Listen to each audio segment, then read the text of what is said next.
The father's choices.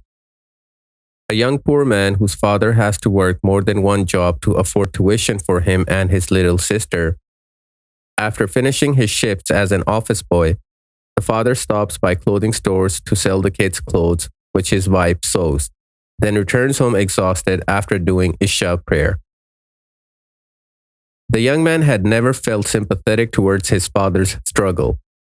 On the contrary, each day he blamed his father for insisting on enrolling him in the faculty of medicine, as what he wanted most was to finish high school and travel abroad. In his last year of studying, he fell in love with a girl and asked his parents to go and propose to her.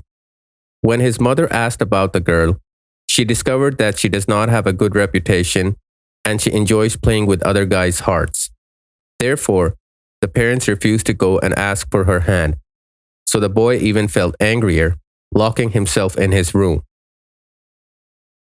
The young man's condition got worse, and he started thinking about committing suicide, as he had joined a college he did not want and lost the girl he loved.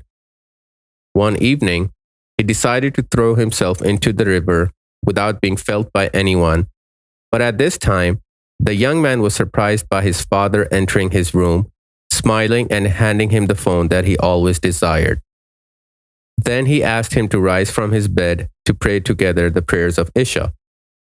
After the prayer, the father kissed him and said to him, "When you sleep, do not forget to recite what the Prophet said." The young man said the Prophet's words and performed ablution before he slept. Shortly before dawn prayers, he woke up shouting, "No, I will not."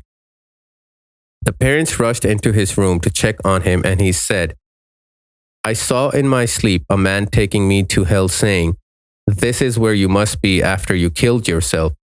Didn't you hear or read the messenger saying, 'Whoever purposely throws himself from a mountain and kills himself will be in the hellfire, falling down into it, abiding therein perpetually forever. And whoever drinks poison and kills himself with it, he will be carrying his poison in his hand and drinking it in the hellfire wherein he will abide eternally forever. And whoever kills himself with an iron weapon will be carrying that weapon in his hand and stabbing his abdomen with it in the hellfire wherein he will abide eternally forever." The parents cuddled their son, and then the father asked him to perform ablution to go together to the mosque. After the prayer, the young man went to his college, where he heard from a friend that the girl he wanted to marry was accused of committing adultery. So he felt extremely sad, but he prayed for his mother, who warned for him not to marry her. After graduating, he saw everyone's respect for him, and he knew that his parents wanted the best for him. So he thanked them, kissed their hands, and promised to compensate them for everything they had done. "I have decided to repent to Allah and have learned that Allah rewards and brings us closer to paradise due to our endurance and patience in the world. As the Prophet said, 'No fatigue, nor disease, nor sorrow, nor sadness, nor hurt, nor distress befalls a Muslim, even if it were the prick he receives from a thorn, but that Allah expiates some of his sins for that,'" the young man said.